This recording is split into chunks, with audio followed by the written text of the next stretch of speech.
Aprendi agora com a Silvia que é bom ficar com as mãos livres para poder ajudar a palestra. Bom, primeiramente agradeço enormemente o convite e a recepção. Agradeço a Fabrina, o Luiz, em nome deles agradeço a todos aqui. Sempre estive já aqui uma vez virtualmente, mas estar virtualmente para mim é não estar. Então é muito prazeroso conhecer Niterói e estar aqui na Universidade Federal Fluminense e no Laboratório de Estudos Republicanos. É um prazer, é uma honra. De fato, estou honrado, feliz de estar aqui esses dias junto com vocês. Há uma coisa que a gente aprende, que é a natureza humana, ela tem demandas, e quando as demandas do corpo humano vêm, não há razão que segure. Então, como já estamos numa certa hora, eu decidi fazer o seguinte: esse texto que eu vou comentar aqui, vou apresentar, ele será publicado em breve, E aí eu já tinha pensado em fazer uma edição, vamos dizer assim, eu gosto da expressão francesa, abrégé, mais elegante, mesmo quando a gente é bem colonizado, Então, eu ia fazer uma edição abrégé, mas eu estou olhando aqui até pelo horário, e eu vou fazer o seguinte: eu vou piorar, vou fazer uma coisa mais arriscada.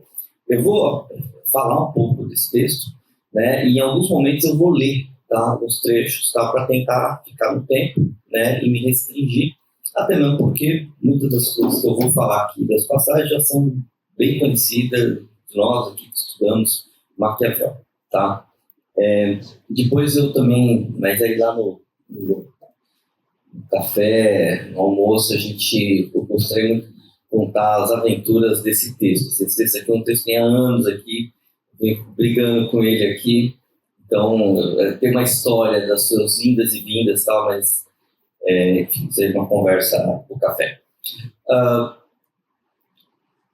Vamos lá. O período que abre o capítulo 9 do Príncipe de Maquiavel é um ponto fundamental do pensamento político maquiaveliano, entre outros motivos, porque mobiliza de uma só vez várias categorias caras à sua reflexão política.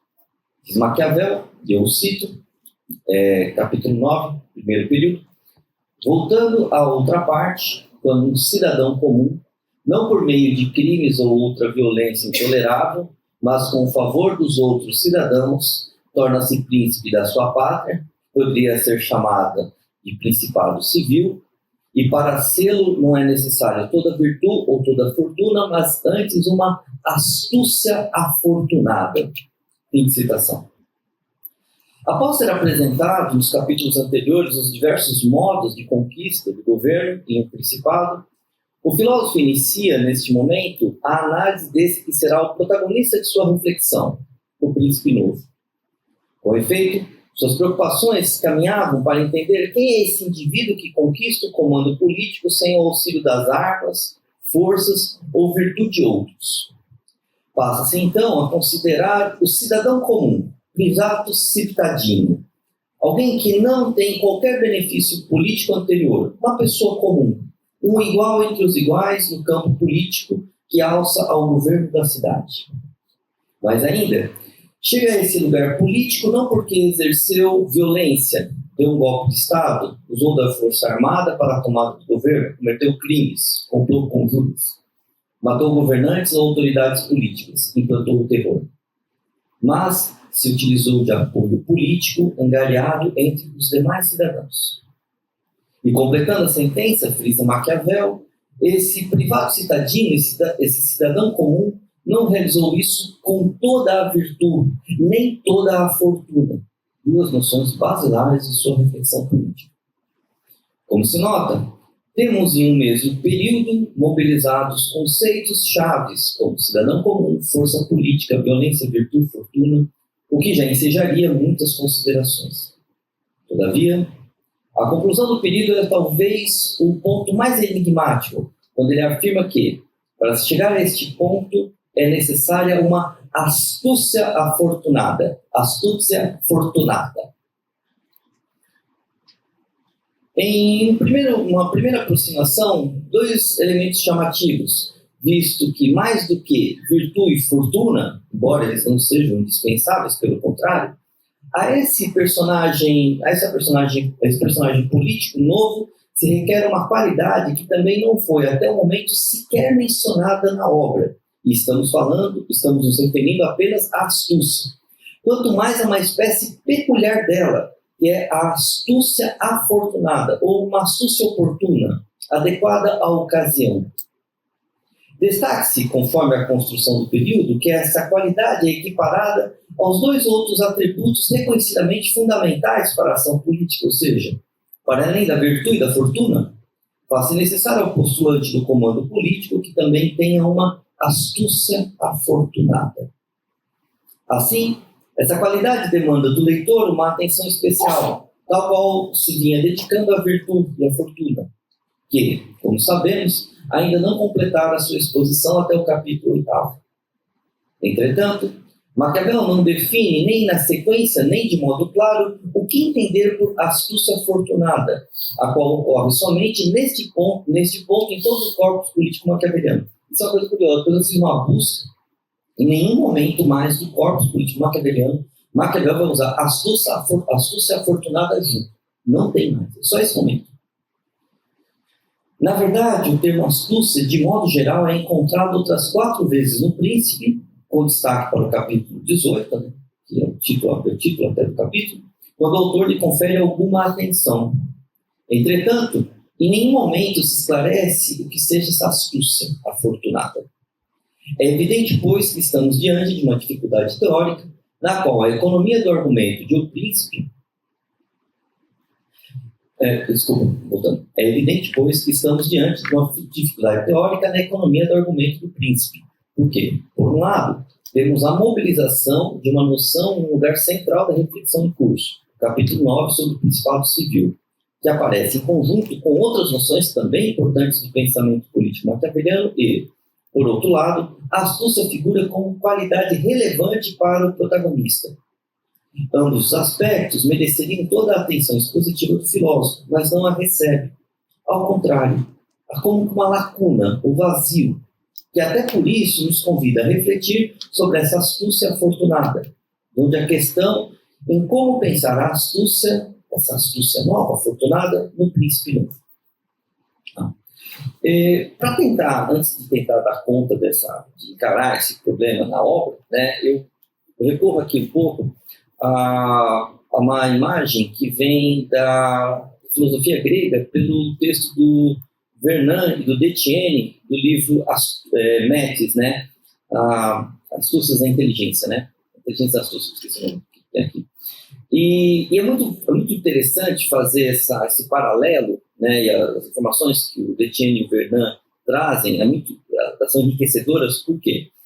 Por um lado, primeiramente, o termo Metis, ele vai estar associado aos escritos zoológicos, né? No qual o caçador, as técnicas que o caçador faz para pegar a sua presa, né? Então, seja um animal pegando outro animal, né? Então ele se camufla, ele se esconde, né? Ele vê o lugar mais adequado para dar o bote, né? Ele esconde a sua grande qualidade, às vezes é um animal que é menor, mas tem, sei lá, uma habilidade maior e consegue pegar o outro. Ou também ele vai falar que o Vernon vai chamar a atenção para os homens, os seres humanos, quando vão fazer a caça. Ele pensa assim, na hora que você trama uma rede, que você faz uma armadilha, né? Ela tem que estar escondida, ela tem que estar num lugar adequado, ela tem que pegar e principalmente ter o momento oportuno de acionar. Você não pode acionar a armadilha antes, você não pode acionar a rede antes, né? Então, a astúcia está toda ligada a uma questão de uma inteligência de alguém que tem menos força ou outra habilidade, não é tão veloz, não é tão ágil, sobre uma presa que tem muito mais qualidade nesse aspecto. Corre melhor, é mais ágil, consegue fugir, consegue se esgueirar, consegue se camuflar. A camuflagem é importante, né? Você saber esconder bem, saber disfarçar, né, a sua armadilha, né? Essa é uma primeira imagem da astúcia. Uma outra imagem da astúcia, que é muito, no caso da Metis, né? Essa Metis, então essa é a primeira imagem da Metis. Uma segunda imagem da Metis, que também é muito rica, é quando a gente olha nos escritos do Homero. E aí, pegar 2 trechinhos, né? Um quando eu olho o Odisseu, né? Na Odisseia, né? Quem é Ulisses, né? O Odisseu. O Odisseu é uma pessoa dotada, ele é chamado de Polimetes, né? No texto homérico, Ulisses é descrito como o Polimetes. E por que ele é o Polimetes? É o astucioso, é o extremamente astucioso, né? Muito astucioso. Seja porque ele coloca peles para enganar os cíclopes, seja porque pede para os seus marinheiros tamparem os ouvidos para não ouvirem a sereia, seja porque usa o escudo para ver onde está a medusa, enfim, ele usa uma série de estratagemas para conseguir alcançar o seu objetivo, ou seja, sempre são estratagemas, é o uso da inteligência sobre alguma qualidade que em tese lhe falta, né? E aí ele é o Polimetes. Um outro exemplo muito interessante também, que podemos encontrar nas obras homéricas, agora aqui na Ilíada, é quando o Homero narra a corrida que Aquiles organiza, né, para celebrar a vitória. Está lá no canto 23. Né? Nessa corrida, Aquiles expõe 5 competidores, né, e um dos competidores é Antíloco, filho de Nestor, né, que não tinha o melhor conjunto, né, não tinha o melhor cavalo, não tinha o melhor conjunto para competir nessa corrida de charretes. E charrete é meio feio, nós vamos fazer um cavalo, carro bigas, né, tem que pegar termos mais legais, né, mas olhando melhor poderia ser charretes assim também, né.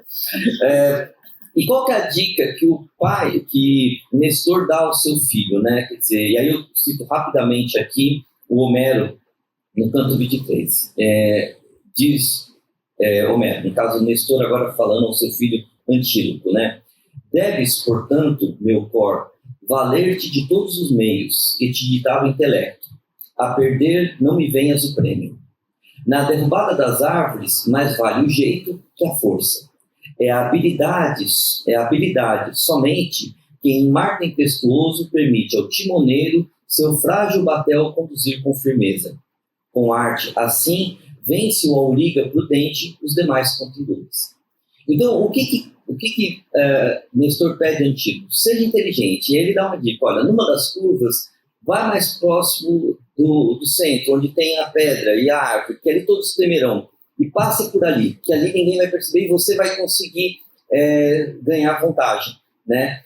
E aí é interessante notar que em nenhum momento Nestor diz para Antíloco, viole as leis, pegue um atalho, né? Jogue pedra no carro do outro, né? Não, use de um estratagema, ou seja, faça o percurso, mas naquele trecho todo mundo vai ter medo, vai fazer uma curva mais alongada. Você não, faz uma curva mais fechada e vai ganhar, né, velocidade, vai ganhar força. O resultado da corrida, Antíloco chega em segundo, né, não chega em primeiro, né, e recebe o prêmio por segundo. Mas ele há uma reclamação de Menelau. Menelau faz uma reclamação a Aquiles e diz que, fala assim, olha,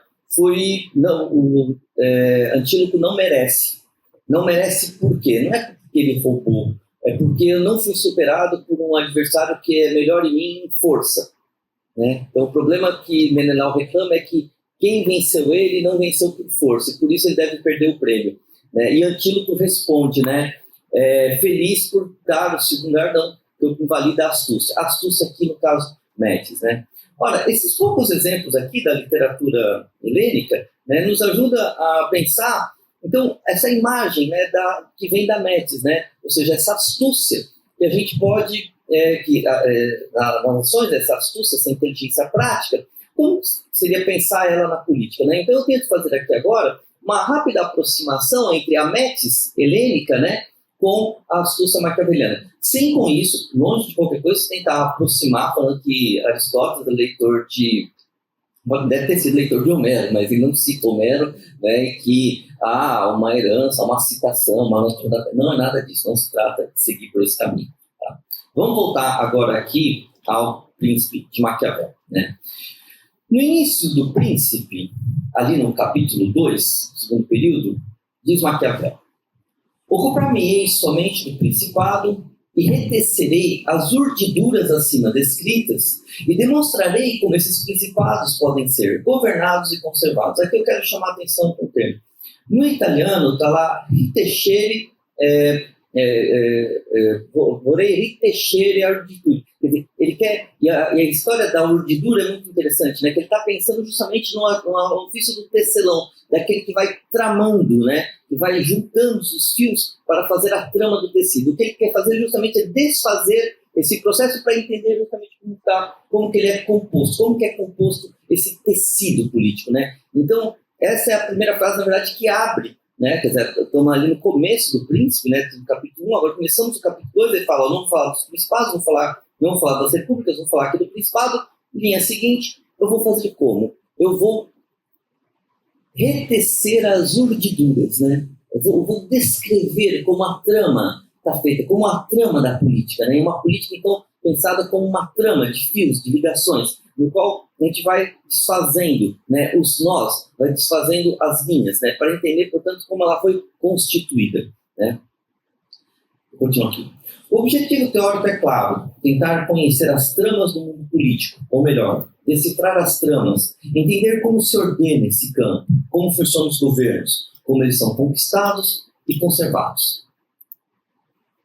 Desse modo, a política se apresenta para Maquiavel como um tecido, o que implica considerar as articulações como relações que os diferentes atores estabelecem.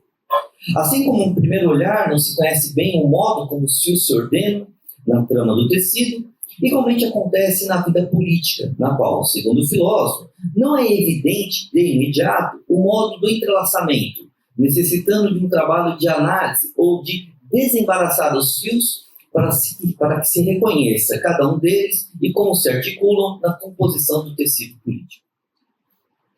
Logo, ao utilizar essa metáfora do campo político como um tecido urdido pelas relações, Maquiavel se aproxima de uma tradição helênica, certamente, que pensava a cidade como uma trama de ações. Ora, se a cidade é um tecido formado pelas ações dos políticos, o passo seguinte é tentar compreender o que move esse agir, essas articulações e dissensões. Todavia, ele não parte para essa análise imediatamente, mas inicia sua exposição por aquele que se apresenta como um contra-exemplo. E o que nós notamos, né? Maquiavel não se detém no principado hereditário, o governo que se herda, porque não houve esforço para a conquista, visto que é hereditário. E para conservá-lo, diz Maquiavel, basta ter uma indústria ordinária, ou seja, não precisa ter iniciativa em termos de articulação, apenas conservar as leis e as instituições existentes. Né? Quer dizer, o que é o principado hereditário? Esse príncipe herdeiro basta ter uma indústria ordinária, até como uma inteligência mediana, medíocre, no sentido assim, de horizonte pequeno, né? Não precisa ter grandes horizontes. Né? Esse é o príncipe herdeiro, né? Aquele que tem uma indústria ordinária. Né? E por quê? Porque justamente ser um governo sem expressão, que em função do trabalho de conquista que não houve, né? Ele recebeu esse governo, quer baixa exigência para conservar e conduzir o governo. Esse príncipe hereditário é pouco industrioso, não necessita de astúcia política não precisou de astúcia para conquistar e muito menos agora para conservar. Essas considerações iniciais do capítulo 2 revelam muito sobre as intenções de Maquiavel para com a obra. Tentar compreender a qualidade requerida para a conquista e a conservação do governo, algo que está além de uma industriosidade ordinária. Tanto é assim que no começo do capítulo seguinte, no capítulo 3, ele explicita o problema, quando assevera: todavia, é no Principado Novo que residem as dificuldades. Então, agora começamos os problemas, né? E aí ele vai, então, ao longo dos capítulos, mostrando todas as dificuldades das conquistas, né? Nos principados, os diversos modos de conquistas, as diversas dificuldades para as conquistas, né? Como todo mundo já leu o Príncipe aqui de cor e salteado, essas citações já são de memória, ou de cor. Chegamos, agora vou dar um salto, então vou voltar lá ao capítulo 9, né? E notem que, ao longo dessa exposição, do capítulo 3 até o capítulo 8, pelo menos, ele vai ressaltando a virtude dos outros. Olha, faltou virtude, faltou fortuna, usou armas próprias, mas ele vai construindo o argumento. É muito curioso que ele fala assim, virtude, os alunos sempre perguntam isso, né? Professor, o que é virtude? 2 pontos, abre aspas. Não, filho, vai ter que ler o texto. Dá uma passagem, assim, eu quero aquela passagem, né, ó, definição. Fortuna fortuna, vai 2 pontos, abre aspas, não. Você vai ter que olhar na obra, você tem que acompanhar o percurso expositivo, né? Maquiavel, a cada momento, vai apresentando um aspecto, né? E sempre o grande problema é pensar assim, mas César Borgia não é um grande exemplo? Mais ou menos, dá uma olhada no final, quer dizer, não basta você chegar lá e na hora do golaço você joga a bola para escanteio, né? Então não tem jeito, né? Você tem que também, até no final, saber chegar ao governo, né? O que faltou a César, né? E aí chegamos então ao capítulo 9, né? Nesse capítulo 9, Maquiavel detém-se no tema então da astúcia, ao abordar a qualidade necessária para aquele que busca o comando político, apoiado única e exclusivamente nas suas habilidades, sem o recurso às armas, de si e de outros, sem a elaboração da fortuna, conforme demonstrou nos capítulos anteriores.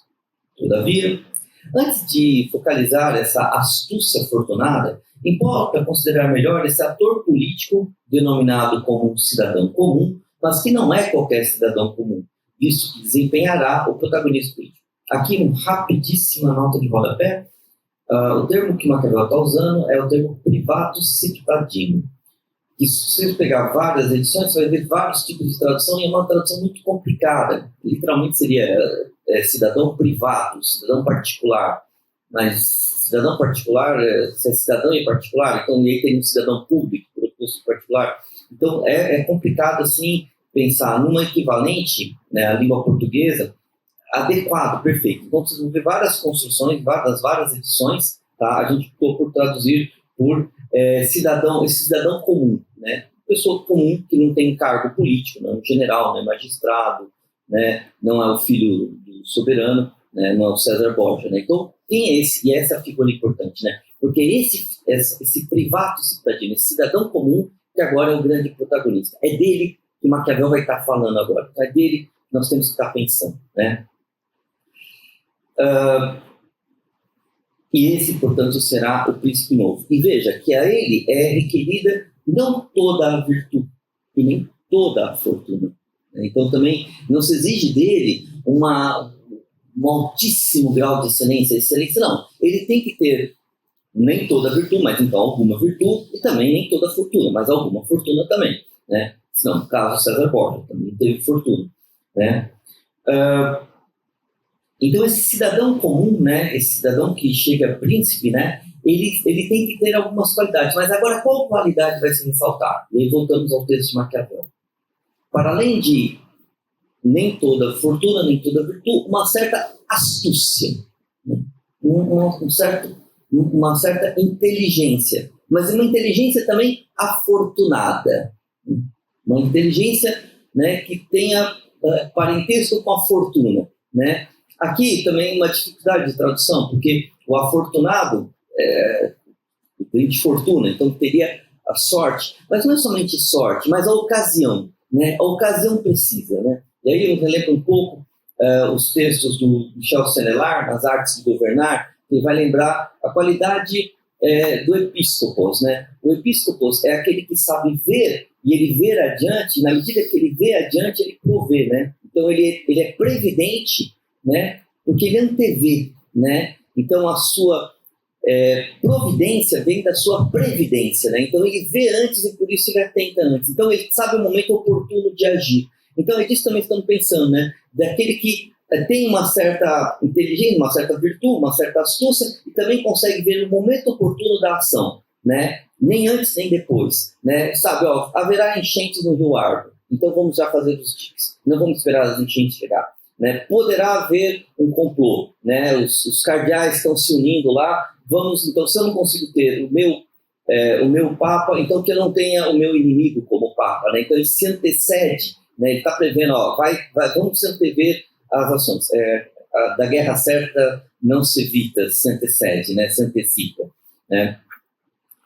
Então, se a gente olhar de modo muito rápido o percurso que estamos tratando aqui, estamos tratando, portanto, de uma construção de um personagem, né? Que a gente veio desde lá do capítulo 2, na verdade, de parte 2, embora o 2 seja um contra-exemplo, né? Aquele que não é. Então, agora, a partir do 3, ele vai construindo esse personagem que chega, portanto, ali no capítulo 9, que é o príncipe novo.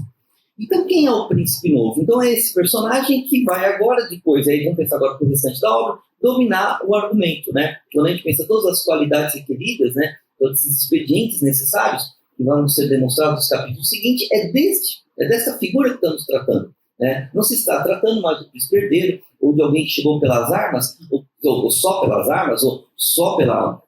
não é Agástocles, né? Não é alguém que chegou por crimes, né? Por celeridade. Esse é outro aspecto também, né? Quer dizer, Maquiavel vai dizer príncipe civil, né? Esse príncipe novo também pode ser chamado civil, né? Deixa eu ler aqui, então, né? Voltando. E por que civil? Porque estamos pensando numa dinâmica da ação política, né? Tanto que esse principado é dito, e o título do capítulo mostra, principado civil, né? O principado, como o Humberto bem lembrou no texto que apontou sobre o principado civil, é um principado regrado pelas leis, né? É um principado que se rege pelas leis. Então não é um principado que nasceu dos crimes, da violência, né? Aqui lei e civilidade por oposição à violência, à crueldade, a violar a lei, né, a usurpação, a todas aqueles as injúrias, né, e o termo injúria que é interessante, né, a ofensa à lei, in iuris, né, contra a lei, né? Então é como você chega então ao principado seguindo o jogo político, né, seguindo as regras do jogo político, né? Então é um principado que se constitui dentro de uma dinâmica política civilizada, no qual, e aí continua o argumento no capítulo 9, da disputa entre os grandes e o povo, essa disputa que é natural, né, que é os conflitos políticos, ou seja, então você tem que entender esses conflitos e reconhecê-los, e é nesse cenário da ação política que você tem que agir. Que esse privato citadino, que diventa príncipe, né, tem que mostrar a sua astúcia, né, a sua inteligência prática, né?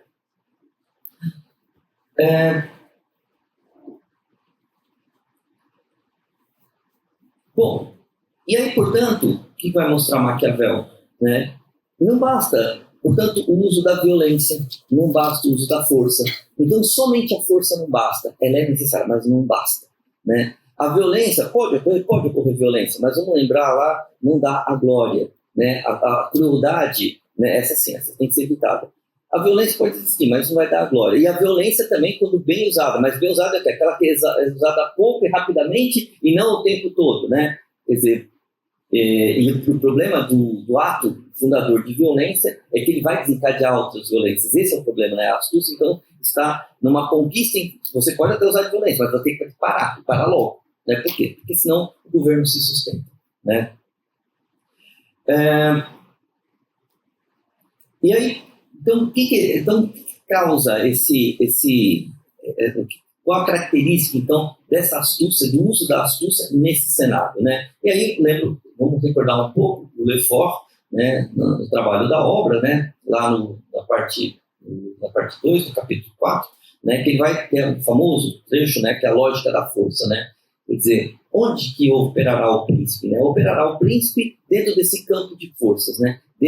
Reconhecendo as forças, eu sempre gosto dessa metáfora do Lefort, eu acho genial, né? Você imagina, então, um campo de força tensionado, né? E aí você tem que entender essas tensões e como que ele vai se deslocar, né? Como que o corpo se desloca, né? E aí você entende, né, que se há mais força para cá, né, logo ele vai tensionar para cá. E se você diminuir essa força, aumenta a velocidade da mudança, né?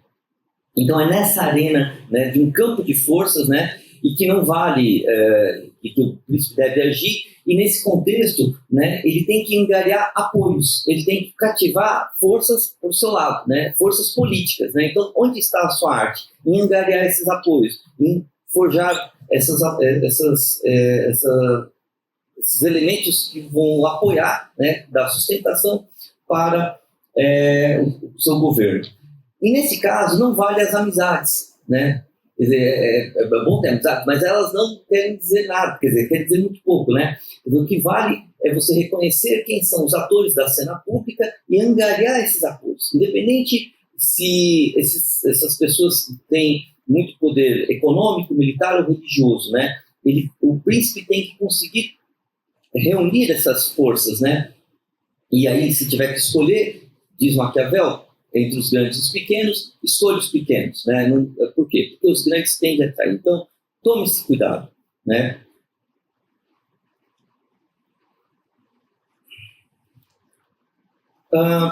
E o texto Maquiavel continua, né?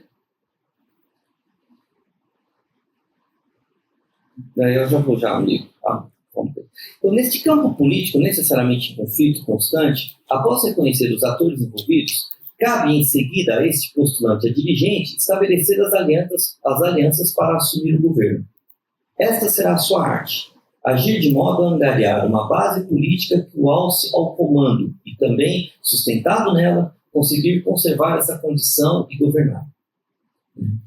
Este é o personagem central de O Príncipe, agora denominado Príncipe Novo ou Civil, o qual se distancia de uma imagem do príncipe como um soberano em uma monarquia e se aproxima muito do príncipes romano, um primus inter pares. Ora, é nesse cenário de disputa política e de conflitos entre grupos pelo governo que emerge a figura do príncipe civil e que, em função das condições políticas dadas, deve agir para conquistar apoio. No limite, algo que diríamos hoje, de modo até um tanto anacrônico, buscar a legitimidade para governar. Neste quadro político, a demonstração de astúcia desse cidadão comum que se torna príncipe está em forjar as ligações, as tramas das adesões que sustentam o governo. Mas atenção, essas alianças, como se deduz da exposição, não se instauram por interesses outros que não os políticos, primeiramente, pois é em função da conquista do governo que se fazem os acordos. Por esse viés, os laços devem se basear em interesses políticos, onde ser secundário ou desnecessário considerar intenções de ordem econômica, religiosa, militar ou em função das amizades ou proximidades sociais. Tal aspecto implica não fazer, portanto, juízos éticos ou morais para o estabelecimento desses laços ou para avaliá-los. É evidente, pela exposição maquiaveliana, que os acordos se fazem em vista da sustentação do governo e, sob tal perspectiva, devem ser mensurados. Em outros termos, a trama dos acordos políticos não pode ser considerada senão pelo critério político de sua eficácia em redundar bases de apoio e capacidade de ação ao governo. Aqui reside, por conseguinte, um dos marcos da reflexão maquiaveliana na história do pensamento político. Pensar a política em termos eminentemente políticos, seja em suas causas, naquilo que o campo político é de fato, seja nas implicações políticas desse agir. E agora, se a gente olha para a ação política, quer dizer, no fundo, né, a gente volta à questão da astúcia, vou ler aqui, continua, vai. Retomando a astúcia, podemos entender o quanto esse conjunto de ações inteligentes ou astuciosas podem fazer frente à força física, à força armada, que é uma ameaça constante do campo político. Em conformidade com o que falamos sobre Métis, e a Métis se contrapondo ao Kratos, e Kratos aqui no sentido de força, o pensamento político maquiaveliano, a trama de apoios, é um instrumento eficaz para sobressair diante das armas. A própria economia da obra revela isso. Nos capítulos que antecedem essa exposição sobre o Principado Civil, Maquiavel argumenta que a força militar e a violência podem possibilitar a conquista do governo, mas não se constitui como uma base eficaz para sua conservação, pois, como ressalta, permite que se governe, mas não se traz a glória, entendida como admiração e louvor, cujo melhor exemplo é do tirano Agátocles, que tinha respeito dos siracusanos, mas não era digno de admiração e louvor, faltando-lhe a glória. Ou ainda, a astúcia se manifesta como um vetor necessário diante de adversários que se valem das armas e de outros recursos não políticos. Ora, a astúcia como uma habilidade própria do campo político se mostra como um instrumento adequado e eficiente numa esfera da ação humana permeável a outros expedientes. Mais adiante, Maquiavel retorna ao tema da astúcia no capítulo 18, ao dissertar, após ter dissertado desde o capítulo 15 sobre as qualidades necessárias a um príncipe, tendo em vista a dinâmica política do Principado Civil, comandado pelo Príncipe Novo, ele prossegue em sua reflexão analisando a astúcia como uma dessas qualidades para o exercício do governo. A princípio, no capítulo 18, ele defende que o governante tenha flexibilidade em seu agir e possa mudar de posição e, mais importante, parecer ter essas qualidades nomeadas anteriormente mais do que praticá-las. Essa variação no agir político é retratada como a capacidade da astúcia em driblar, em italiano, astúcia aggirare, driblar as circunstâncias. É uma noção semelhante ao que afirma por duas vezes lá nos discursos, e na arte da guerra, na qual a capacidade de enganar pela aparência foi decisiva nos êxitos desses atores políticos, onde a astúcia apresentar-se como uma arte que faz parecer ser para conquistar o objetivo, sem o uso da força física, sem crime ou qualquer outro recurso que não a astúcia.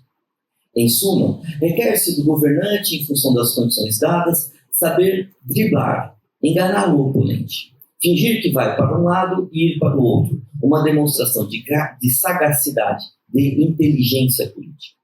E prossegue lembrando que ela é mais necessária quando não se tem toda a força para o combate político, momento em que mobiliza as imagens do modo de caçar do leão e da raposa.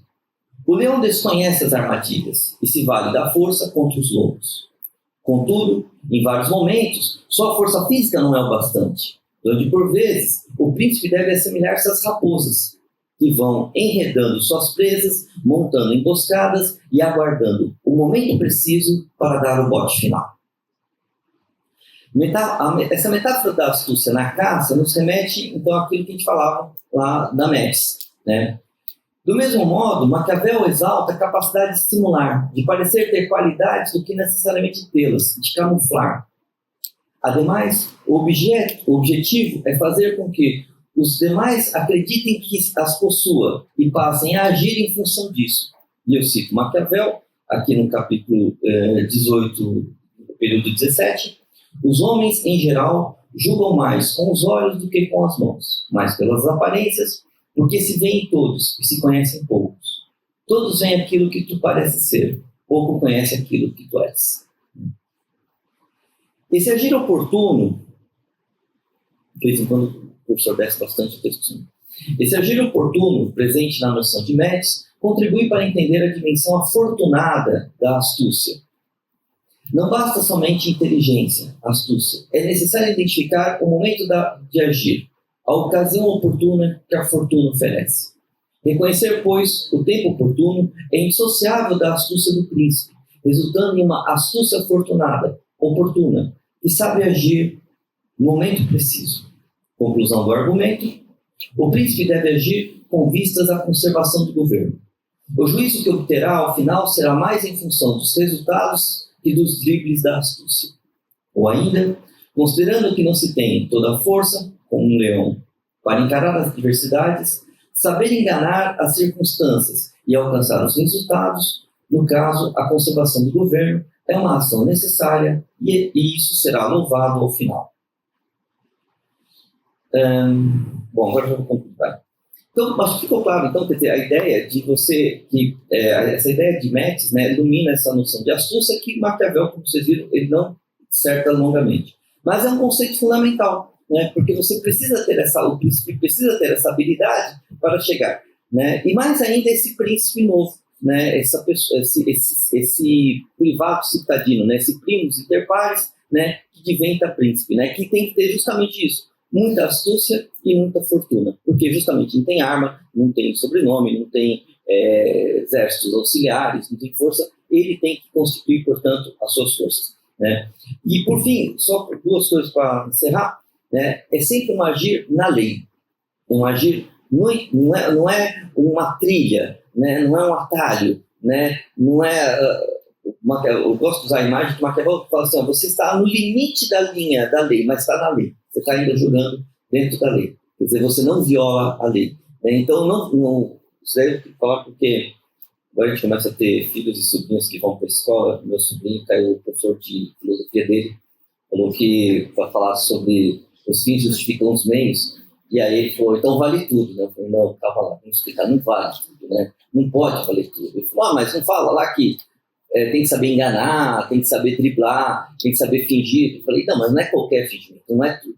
Esse é o problema de você só ler um trechinho, né? Os momentos preciosos, né? Melhores momentos de O Príncipe, né? Duas frases, né? E aí dá nisso, dessas conclusões. Então não é um agir fora da lei, então não é uma Métis que viola a lei. Assim como Ulisses, né? Assim como Antíloco, né? Eles não violaram a lei, né? Eles usaram de estratagemas, né? De recursos da inteligência para bem governar. Bom, gente, é isso. Ficou meio atrapalhado aqui, mas para ter causa do tempo. Obrigado pela atenção.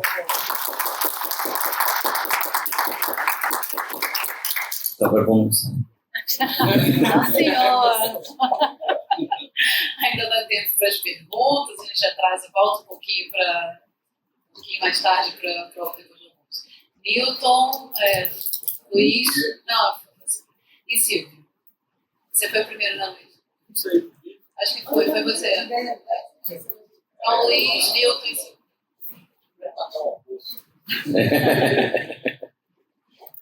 Obrigado, Zé. Bom, por motivos outros, eu conheço o texto, que você já tinha me mandado, e uma coisa que ficou... Eu tenho uma dificuldade com o capítulo 9. Se é Principado Civil, todos os outros são militares, né? Todos os outros exigem, em algum nível, um certo grau de violência. Né? E eu acho que esse ponto que você chama a atenção, de não apenas estar dentro da lei, mas de não ser uma ação violenta, o Principado Civil, eu acho que é esclarecedor.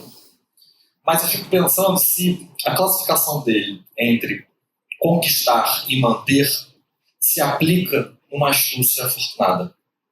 No sentido de que o texto é muito claro, de que ele recebe pelo favor dos grandes ou do povo. Então, o ato da conquista é quase como se caísse no colo dele.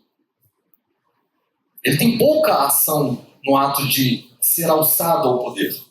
A ação dele, a astúcia, vai se concentrar na manutenção. Muito mais do que no ato de chegar a se tornar um príncipe civil. O que você acha? Pizzas. Exemplo. Samuel, Eu respondo primeiro ou vamos esperar? Junto? Junto? Tá, vai. Bom, a minha pergunta é muito simples, na verdade. Provavelmente já passou na sua cabeça. Como relacionar essa ideia de astúcia afortunada com a virtude? Pegando, né, a partir da apresentação da Silvia, né, quando você consegue fazer uma conspiração, a Silvia demonstrou muito bem que é difícil pra caramba, isso é um ato de virtude ou é um ato de astúcia? E a pergunta, assim, você, digamos assim, deixou uma pista, você, olha, essa expressão só aparece uma vez. Então, é isso, a pergunta é, são dois conceitos ou você tem uma ocorrência no texto que chama atenção para o problema e um conceito? É isso. Só isso.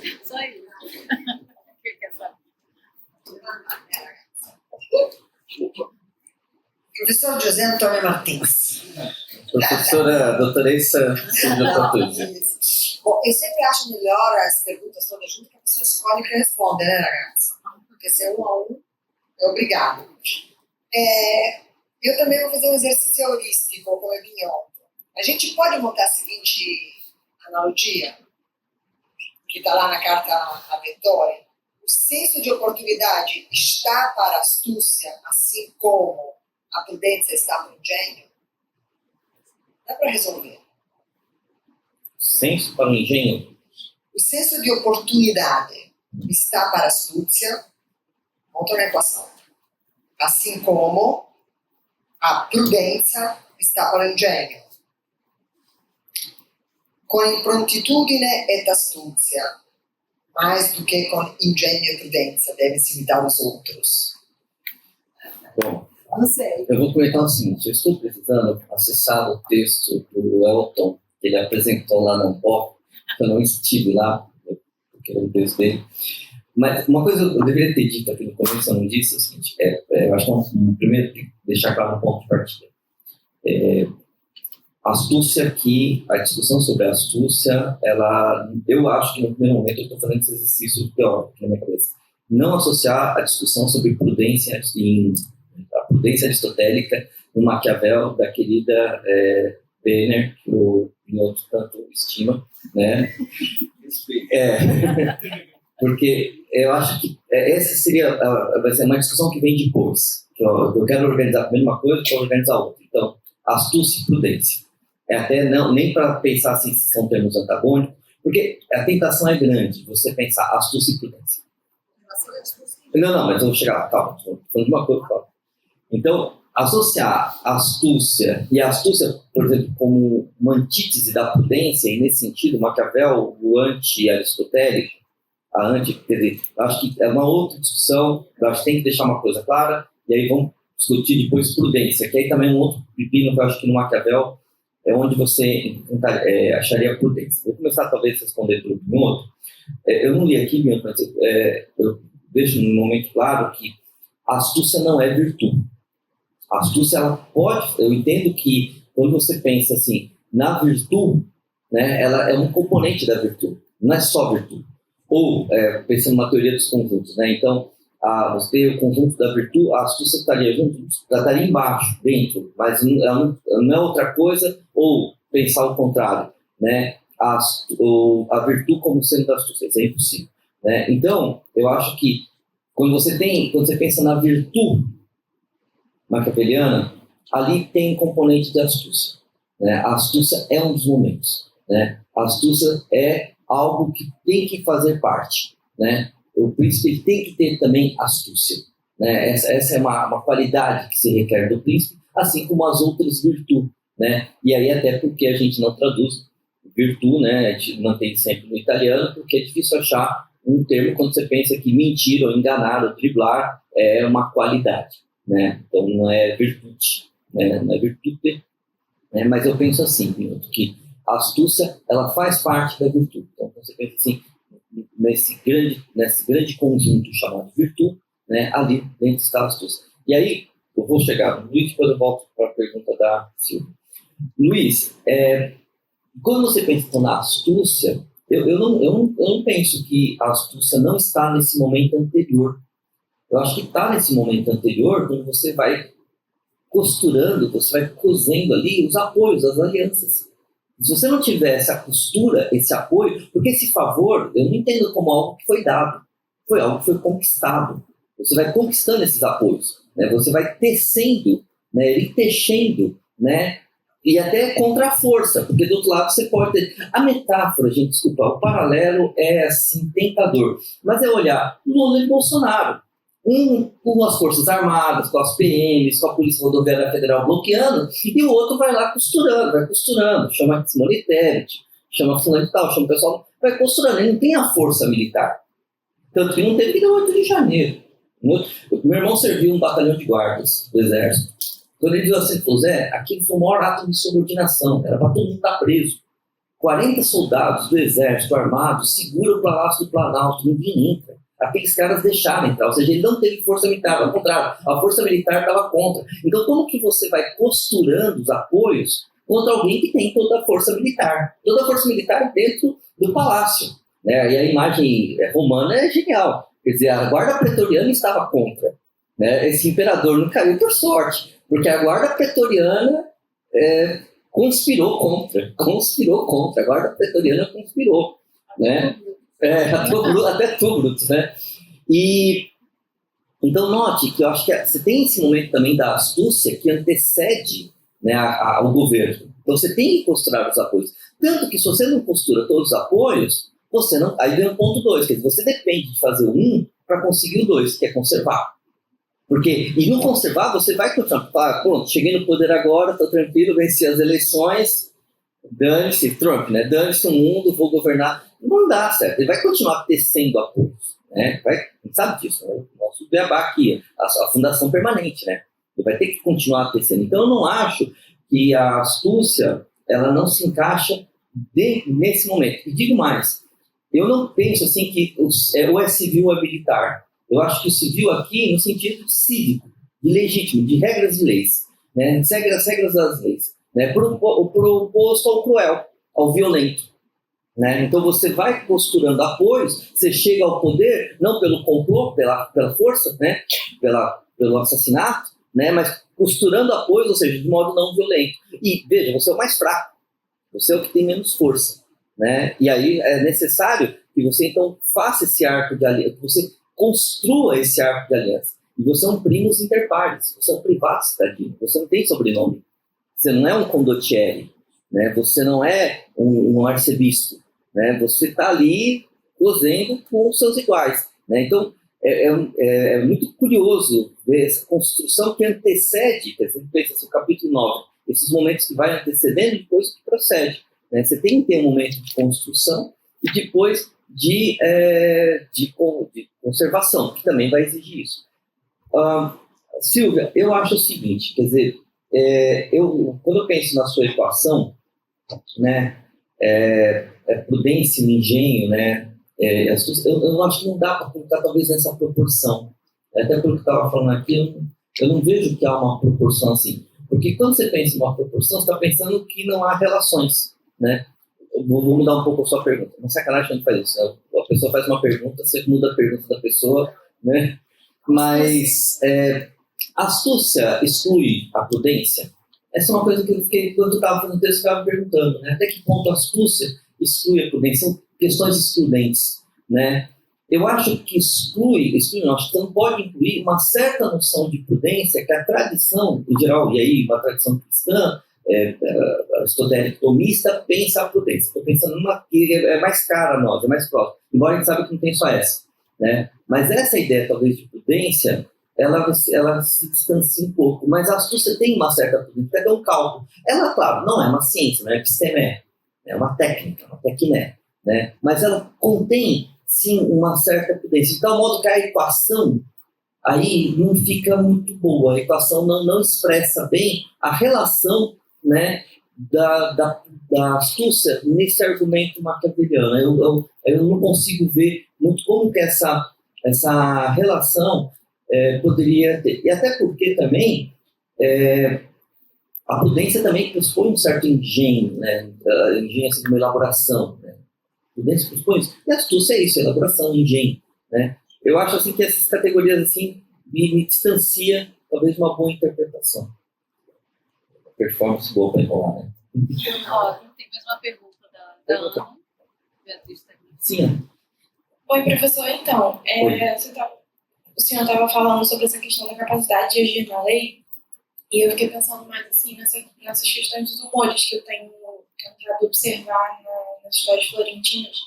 Mas, então, essa capacidade de agir, que seria, então, utilizada, seria pensada através da astúcia e para, então, prever e driblar essas circunstâncias, né? E aí a minha questão como será que, não sei se isso faz sentido, mas eu queria te ouvir, como será que essa astúcia, então, e essa capacidade de agir na lei colaboraria na regulagem dos humores da cidade, né? Porque o Maquiavel fala que a questão dos humores, o problema dos humores da cidade, que são naturais, né, é não ter leis e instituições suficientemente presentes, enfim, para regular os humores. Então, eu queria saber como que essa astúcia e essa capacidade de agir dentro das leis ajudaria nisso. Não sei se faz sentido, mas, enfim. Eu acho que eu penso assim, talvez para te ajudar a responder, você desloque a questão, talvez, das histórias florentinas e coloque nos discursos. Porque nos discursos, aí eu estou pensando lá, eu estava pensando, a segunda encomenda que a Fabrina tinha aqui no Rio de Janeiro, o pessoal trata bem, mas joga encomendas, né? Então temos umas encomendas aqui, e aí estava pensando na encomenda que a Fabrina nos passou. Aqui não existe almoço de graça no capitalismo. O que você tem ali no começo do livro dos discursos, você tem o famoso capítulo 4, que fala dos conflitos. A gente esquece do capítulo 3, que trata dos tribunos da plebe. Tem uma questão ali interessante para pensar os tribunos da plebe, né? E note que os tribunos da plebe foram instituídos para regular, para disciplinar uma coisa que estava, quer dizer, aquela república nascente estava meio descompensada. Aí cria-se os tribunos da plebe. O que a gente espera? Bom, vamos pacificar a vida. Não, o pau continuou.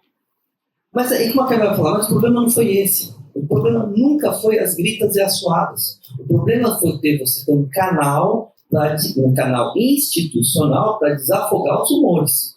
Então, o desafogo dos humores passa por um canal institucional, que no caso dos humores da plebe, é os tribunos. Assim, de fato, né, os senatos lá, aquela uma instituição que viola, falou assim, e ele não é toda que a coisa começou a decair, né? Fizeram um arranjo que não foi feito por Licurgo, foi feito pelo acaso, ou seja, pelas tensões, mas era um arranjo que funcionou bem, tá? Ora, a astúcia aqui, ela, no caso que eu falei assim, eu acho que eu não consigo pensar ela, essa é uma dificuldade interessante que você colocou. pensar nessa astúcia num contexto maior de uma dinâmica da República. Eu estou pensando, seja nas histórias florentinas, seja nos discursos. Eu consigo pensar nesse ator político, tá? Que é o Príncipes, né? Esse ator político. Que no caso dos discursos, ele vai aparecer lá quando? Quando você tem a corrupção da República. Ali você começa, aí Maquiavel começa a criar a imagem desse Príncipes. Pensar assim, na dinâmica, pensando assim, os grandes e o povo, como atores políticos com astúcia, é um exercício que eu não me fiz ainda. De dar uma boa dissertação de mestrado, tá? Uma tese de doutorado. Tá? Então fica o convite aí, né? Uma boa pesquisa, porque isso, eu confesso que eu não tinha pensado. Eu estou seguindo o príncipe aqui e falando, para um indivíduo funciona. Mas e para esses humores? Ou quando eu penso, os atores, né? Os grandes, o povo, né? Será que a astúcia, esse quadro aqui vai funcionar? Não sei, fica... Eu acho o seguinte, uma coisa voltando agora para o meu texto. Eu não vi muita ocorrência do termo. De tal modo que, talvez, no argumento maquiaveliano, isso não seja um bom lugar. Mas é uma pesquisa a se fazer, né? É o que eu posso dizer. Debate pronto aqui. Obrigada.